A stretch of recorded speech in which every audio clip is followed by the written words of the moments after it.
The biggest lie about Bois Caïman is that it was just a dark ritual. What may have happened in those trees was far more dangerous, enslaved people organizing a revolution that the empire could not see coming. I'm Arturo, and this is Latin Lora. From Latin America's history to mysteries and true crime to local legends whispering Latin intrigue. Hit subscribe, fresh revelations drop every week, ready for your next campfire debate. Bois Caïman was not frightening because it was mysterious. It was frightening because it worked. Days later, Saint-Domingue, the richest slave colony in the Americas, was burning. Cane fields went up in flames. Plantation houses fell into panic, and the people the law called property began moving like a force the empire had failed to see. But here is the part most versions get wrong. Bois Caïman was not some cheap story about dark magic in the forest. That is the lazy version, the colonial version, the version that makes Black rebellion look irrational instead of organized. The real mystery is sharper than that. What happened in those trees that helped turn fear into discipline? Was it a ceremony, a strategy meeting, an oath, or several secret gatherings later remembered as one night? And why, when the records become thin, does Haitian memory become so loud?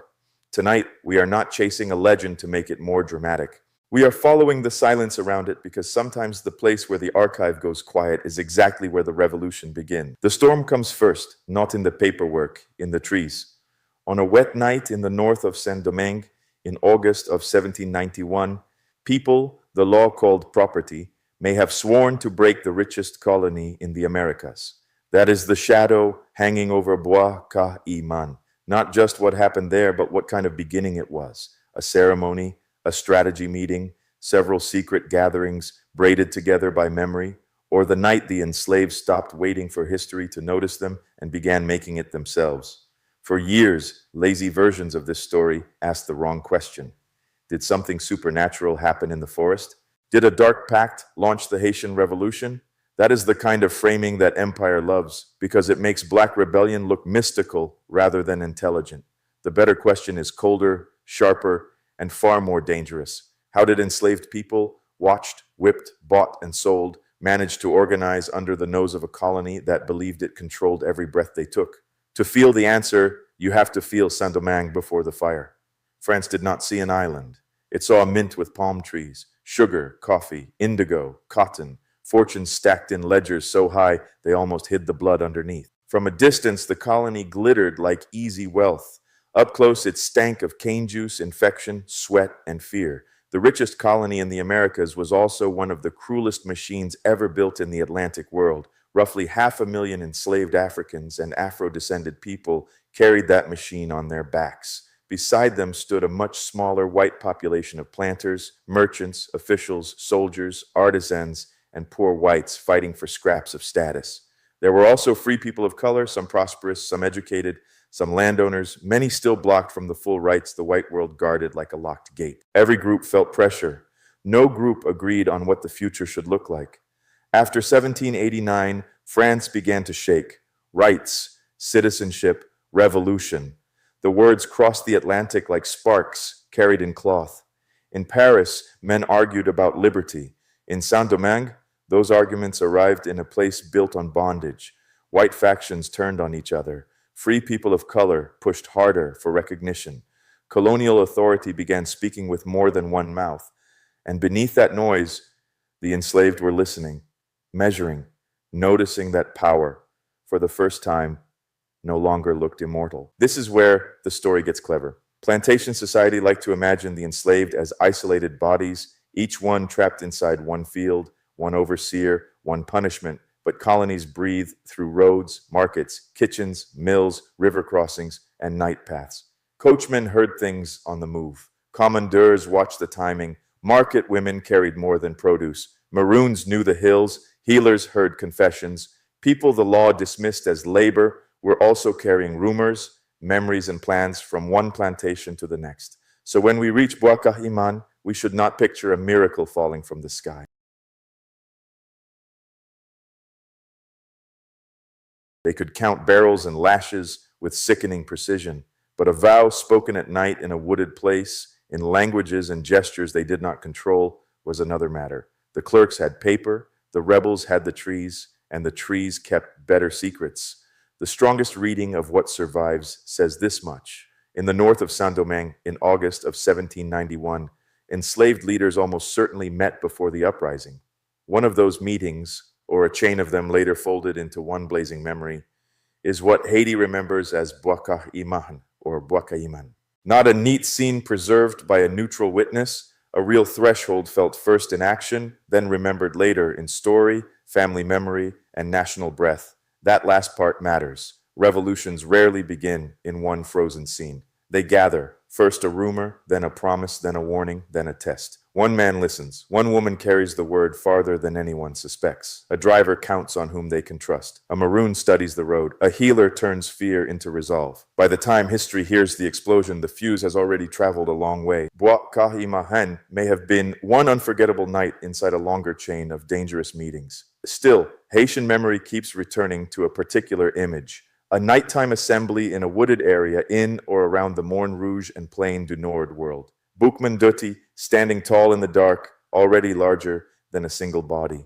Beside him, in later memory, Cécile Fatimon, a priestess figure the official record barely sees and popular memory refuses to forget. Around them, men and women with every reason to be afraid and no time left for fear to rule them. In many retellings, oaths are sworn. A black pig is sacrificed. Blood seals commitment. Thunder rolls in the distance as if the sky itself has leaned closer to listen. Those details may reach us sharpened by memory, ritual retelling, and later writing. That does not make the core false. It means we are standing where history and memory touch. No clerk was hiding in the bushes, taking perfect notes. And the people risking their lives had no reason to leave a written program for their enemies. But notice this. Around August 22nd, 1791, as night settled over the northern plain erupted. Plantations were attacked, cane fields burned, great houses went up in flames. Enslaved rebels moved from scattered resistance to mass war. That scale does not spring from thin air. Anger can start a fight. It takes communication, timing, and trust to set a region on fire almost at once. Something had been prepared before the first blaze. Try to walk that night slowly. Cane taller than a man. Paths cut between plantations like veins, dogs barking too late, hooves on wet ground. Smoke lifts in separate places until the dark begins to glow from below. Somewhere, a planter realizes the horizon is burning in more than one direction. Somewhere else, an enslaved worker has a choice to make in seconds. Join, warn, hide, run. The uprising was not one spark. It was a signal finally answered. And this is the first correction we have to keep. Bois Caïman did not cause the Haitian Revolution all by itself. Slavery caused it. The plantation regime caused it. The daily cruelty, the impossible labor, the lash, the hunger, the sexual violence, the punishments, the arrogance of people who believed other human beings were tools.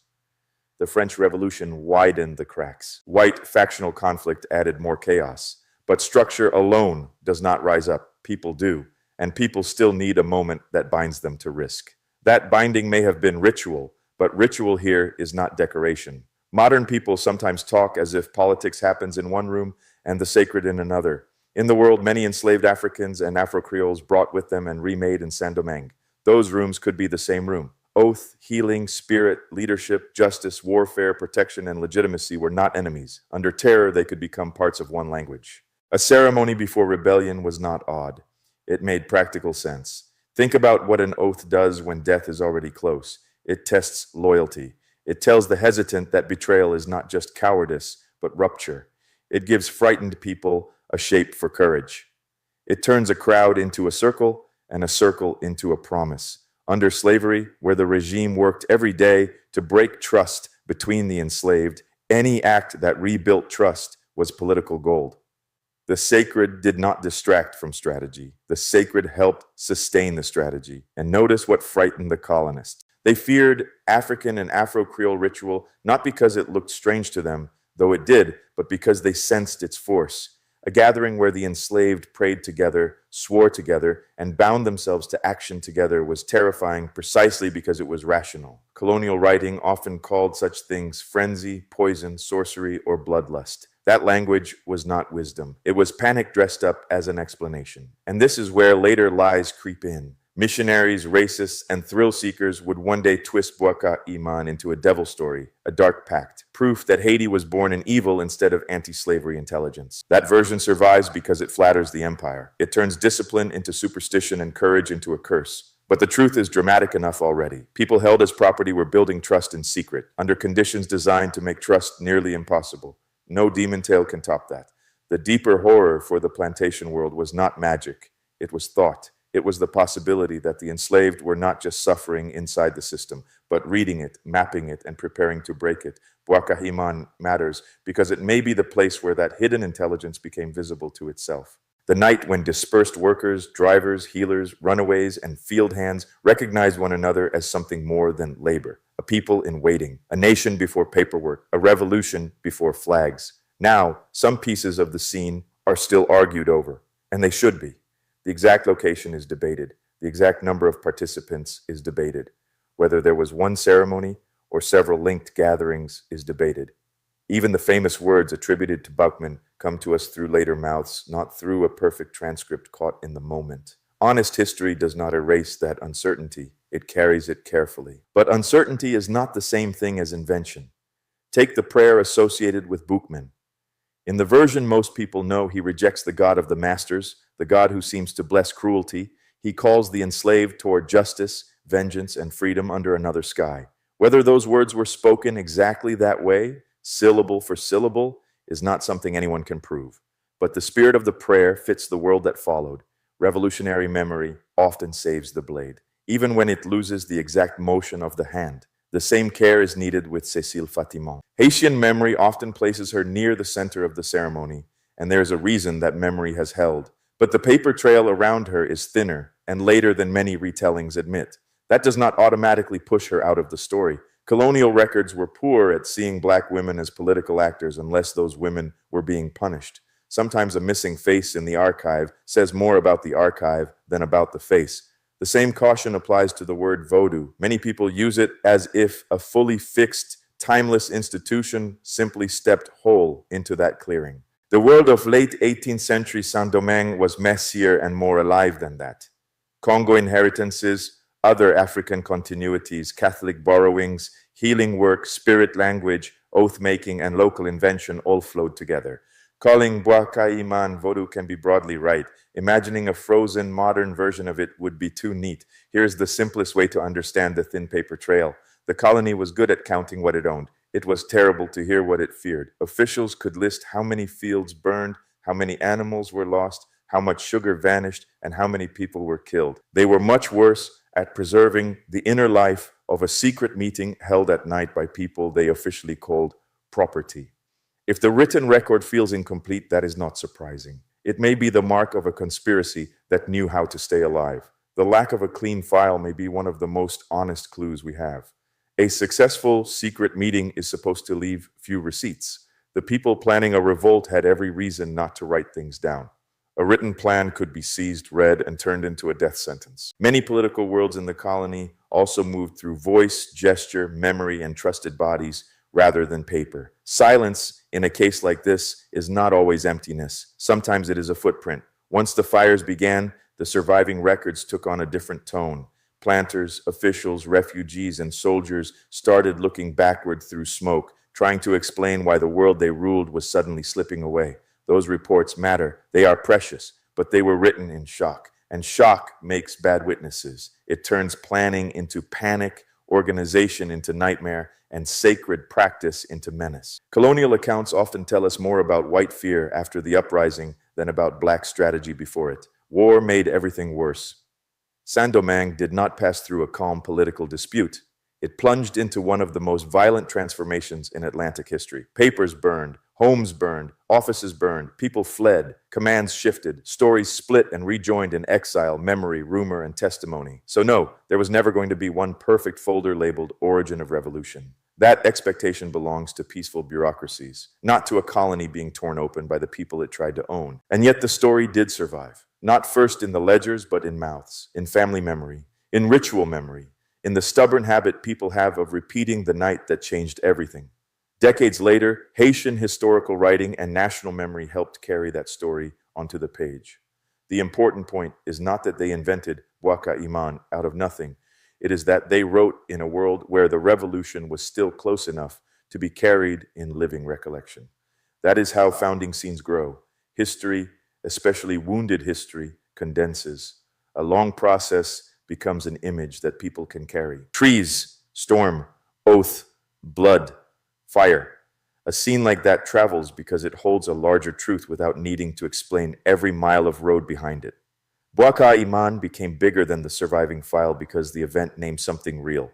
The moment the enslaved stopped behaving like scattered labor and began acting like a collective with a future to win or lose together. And notice the distance between those two dates. The fire lit in August of 1791 did not leap straight to victory. It ran through years of war, shifting alliances, invasions, betrayals, disease, hunger, and impossible endurance. Empires entered the fight and bled in it. Leaders rose, split, returned, and fell. Then, on January 1st, 1804, Haiti stood up as an independent nation, the first state born from a victorious slave revolution. That is the bridge Bois Caïman points toward, even through the fog. This is another reason the story would not stay small. Haiti was not just another new country. It was a scandal in the slave world, a warning, a prophecy, proof that people sold as property could defeat one of the cruelest plantation systems on earth and build a nation from its ruins. A revolution that large almost demanded a beginning large enough to hold it. Bois Caïman gave that beginning a body, a night, a place, and a pulse. Even the enemies of Haiti helped keep the memory alive.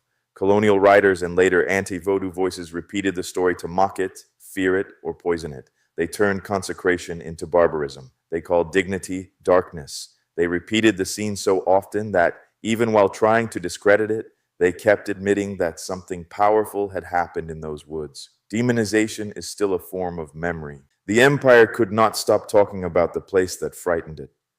Wait, look at what happened after Boukman was killed. Colonial authorities displayed his severed head in public, hoping to prove that the man who carried such force was only flesh after all. Think about the desperation in that act. Power is trying to answer ritual with spectacle. Power is trying to break a bond it could not fully understand. If Boukman had been mere noise, there would have been no need for theater. But the colonists knew charisma when it threatened them. That public display was more than punishment. It was counter-magic by another name, a terrified regime saying, look, your leader dies like anyone else, and yet the revolt did not die with him, because what had been lit was bigger than one man, one prayer, one clearing, or one night. The ceremony mattered, yes, but it mattered as ignition, not as the whole engine. The engine was slavery itself, grinding day after day until the people trapped inside it chose to turn the machine against its makers. This is where Bois Caïman becomes more than a disputed scene. It becomes a test of how we read the past. Do we only believe what power had time to stamp, file, and classify? Or do we also listen for what survives in memory when the rulers never meant to keep the truth at all? The same world that whipped, branded, sold, and killed the enslaved also tried to decide what later generations would accept as evidence. That should make anyone slow down, because sometimes skepticism arrives wearing respectable clothes while still serving an old hierarchy. It says, show me the perfect record, the signed statement, the clean report. But who owned the paper? Who controlled the courts? Who ran the offices? Who had the guns? A demand for perfect proof can sound neutral while quietly repeating the logic of the plantation. Bois Caïman does not ask us to abandon evidence. It asks us to notice who had the power to preserve evidence in the first place. From above, the woods may look like just another patch of dark ground beside the cane and the road. From inside them, everything changes. Mud gripping your ankles, rain on your face, breath held when a branch snaps. A circle of bodies half seen in the night. A knife catches lightning for 1 second, then disappears again. Up close, history is not a theory. It is about people deciding whether they are ready to bet their lives on one another. That is what the trees remember, and that is what makes the scene so hard to bury. Bois Caïman answers a national question before the nation had a name. How did the enslaved become collectively capable of the impossible? Not just angry enough, capable enough, coordinated enough, brave enough. The answer memory gives is simple and deep. They bound themselves to one another through something stronger than orders from above. They made trust where slavery had been designed to kill trust. They made courage contagious. Older histories often tried to push African-derived religion into the background as if it were just color behind the real action of generals and armies. Bois Caïman refuses that insult. It suggests that sacred practice may have been one way politics occurred. An oath could make discipline. A spirit could make legitimacy. A ritual could give frightened people a language for both danger and commitment. Under extraordinary conditions, that was not irrational. It was practical intelligence speaking in the terms available to the people who needed it most. Still, we should not let the forest swallow the whole revolution. One ceremony did not explain everything. The uprising grew from plantation violence, from the chaos opened by the French Revolution, from struggles among whites and free people of color, from Atlantic War, from African memory, from local strategy, from hunger, grief, rage, and opportunity. Bois Caïman matters most when we treat it as a binding moment inside that wider storm, not as a magic key that solves every lock. And we should not confuse contested with invented. History is full of beginnings preserved through cracked glass, partisan witnesses, late testimonies, songs, speeches remembered in pieces, family stories, damaged records, national retellings. Bois Caïman is unusual only because people have so often demanded a higher level of proof from Black revolutionary memory than they demand from more comfortable founding legends. The skepticism itself has a history, and that history is not always innocent. So what probably happened there? Something like a ceremony, something like a war council, something like a promise made sacred so it could survive fear. Maybe one meeting, maybe several nights later, stitched into one unforgettable name.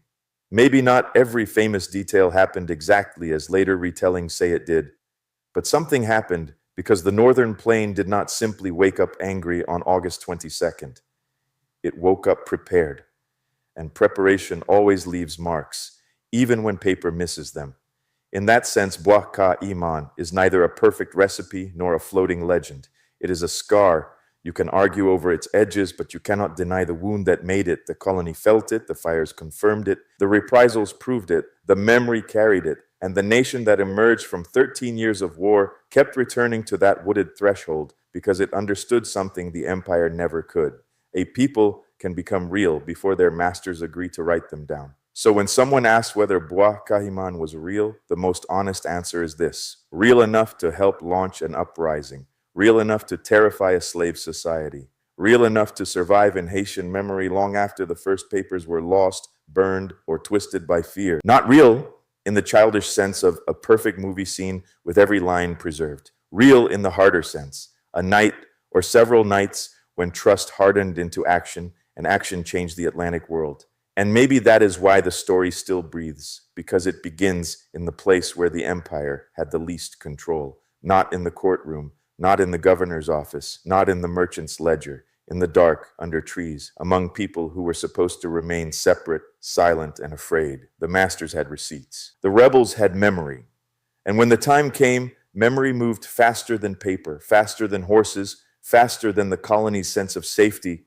The storm comes back at the end because it was never just weather, it was pressure. The sky over Saint-Domingue did not create the revolution, but it seems to have watched it begin. Somewhere in those woods, before the cane fields burned, people stepped across a line they could never uncross. They stopped asking whether freedom would be granted and started deciding how it would be taken. That is why Bois Caïman still stands there, in history and in imagination, daring us to listen properly. And that leaves one last question in the dark. When the record is broken, whose silence do you trust least? The silence left by people protecting one another, or the silence built by power to hide what it could not control? Muchas gracias. Thanks for trekking the hidden trails of Latin America with me. If tonight's story unsettled you, subscribe and ring the bell, because Latin America's most intriguing stories are far from over.